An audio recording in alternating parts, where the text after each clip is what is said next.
लक्ष्य आगाज से अंजाम तक। ये महापर्व और बिहारी संस्कृति के पहचान छठ आज तीसरका दिन संध्याकालीन अर्घ के समय नज़दीक आ रहा बा एवं चक्री राम जान के पोखरा के छठ घाट पर लक्ष्य समाचार के टीम पहुंचल बिया।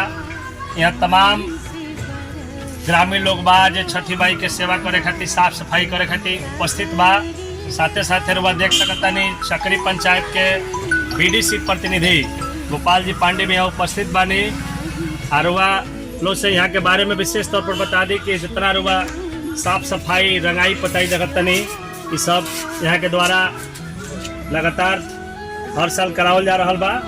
ऐसे जो भी ग्रामीण लोग बा ओकरा में बहुत खुशी बा कि यहाँ के छठी माई के सेवा कर रहा बनी। बाकी ये पोखरा भी बा जो ऐतिहासिक हो कैसे कि ये पोखरा के विशेषता बा कि तालाब के मछली के खाला ना ये एगो पर्यटक स्थल के भी रूप में बा। जे भी यहाँ आवेला तो दूर दूर से भी जब चाहे केहू भी पुलिस पदाधिकारी तब तालाब में मछली के देख सकता है भी ब्रेड बिस्कुट कुछ भी खिलावेला। एगो दर्शनीय स्थल हवे पोखरा में राम जानकी मंदिर परिसर के बीच में माँ दुर्गा के मंदिर भी बन रहा बा। आज छठी मैया के अवसर बावे कुछ देर में वह देख सकता नहीं चारों तरफ सजावट हो रहा बा। छठी माई के गीत गूंजे लगी एक बारे में विशेष का कहे के चाहता नहीं गोपाल जी पांडे बीडीसी प्रतिनिधि आई वहाँ से जानल जा। हम गोपाल जी पांडे हम अपना तरफ से हर संभव प्रयास करें कि हर साल जौन बातन बढ़ चढ़ के हिस्सा ली और छठी मैया के आशीर्वाद और साथ साथ में पूरा पंचायत के आशीर्वाद हासिल करें। आप पूरा पंचायत के आशीर्वाद से ही हम इतना जन बातन बढ़ चढ़ के हिस्सा लेने। आज पंचायत के लोग के भी हमारा साथे बढ़ चढ़ के हिस्सा लेला सभी एकजुट रहेला, गांव के भी सब लोग एकजुट रहेला। हमारा भी बहुत मन लागेला कि हम जन बातन मैंने हिस्सा में लेतनी। तो हमारा तरफ से जौन भी उचित व्यवस्था भइल बा जैसे नाविक के व्यवस्था हम गोताखोर के व्यवस्था रखिने कि मान ली के लड़का खेल तारा सन तो कोनो गिरा सन चाहे कोनो बात होके तो गोताखोर लोग संभारे। ओकरा अलावा बैरिकेटिंग के भी जौन बातन व्यवस्था बावे ब्लॉक के तरफ से जितना भी संभव भइल बावे उतना जौन बातन प्रयास कइल बावे। ओकरा बाद जौन बातन प्रशासन के भी अलर्ट कर दिया जाला कि अपन जौन बातन आवत रहो घूमत सुख रही नहीं और जौन बातन हमारा हर संभव प्रयास ये रही कि हमेशा विकास करत रही। आज तक इस छठ घाट का सवाल आप देख सकते हैं चारों तरफ पेवर ब्लॉक का कार्य हुआ है। इस घाट पर देखें चाहे वहाँ पर राम जानकी मंदिर परिसर का उस परिसर में भी घाट है, दोनों तरफ देखें तो चारों तरफ पेवर ब्लॉक का कार्य कराया गया है बीडीसी प्रतिनिधि गोपाल जी पांडे द्वारा। यहाँ तक कि राम जानकी मंदिर के परिसर के अंदर भी उससे पहले जब भी छठ आता था तो ग्रामीणों को कुदाल से घंटों मेहनत करनी पड़ती थी तब जाकर छठी मैया का घाट या आप जो देख रहे हैं सजा हुआ है तैयार होता था। लेकिन अब इनके पेवर ब्लॉक की बदौलत सिर्फ कुछ मिनटों की मेहनत में ये छठ घाट सज कर तैयार हो जाता है और सभी व्रती उत्साह के साथ साफ सुथरे घाट पर छठ पर्व मनाते हैं। तो इसके चक्रीवासी बीडीसी प्रतिनिधि गोपाल जी पांडे को हमेशा धन्यवाद देते हैं कि गोपाल जी पांडे ने कम से कम छठ व्रतियों के लिए बहुत अच्छा कार्य किया।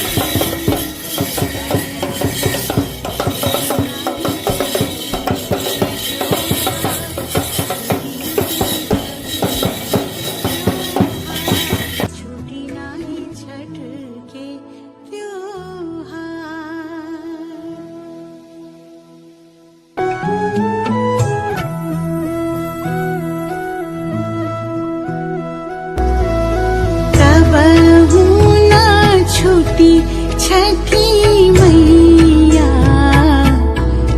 हमनी से बरत तोहार, हमनी से बरत तोहार। तहरे भरोसा हमनी के छुटी नाही छठ के त्योहार, छुटी नाही छठ के त्योहार।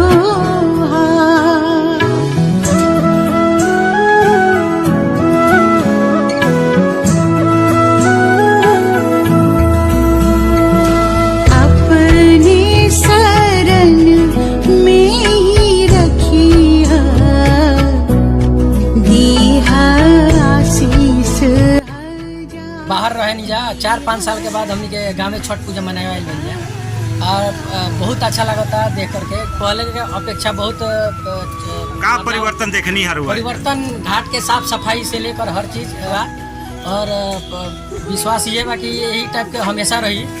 तो अपना नाम और परिचय? हमारा नाम सुजीत कुमार पांडे है। पर ही जन्म से छठी माई के व्रत देखत आ रहल बनी सर।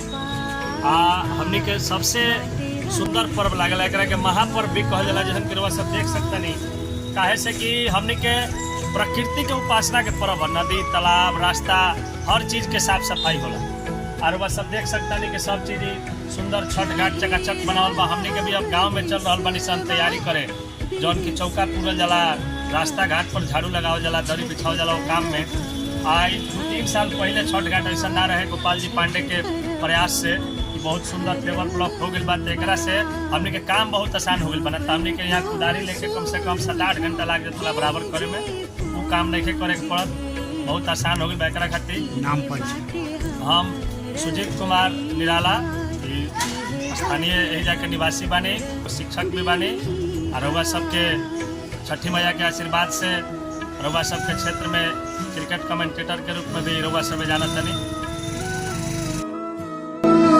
हलवा दौरवा सजा के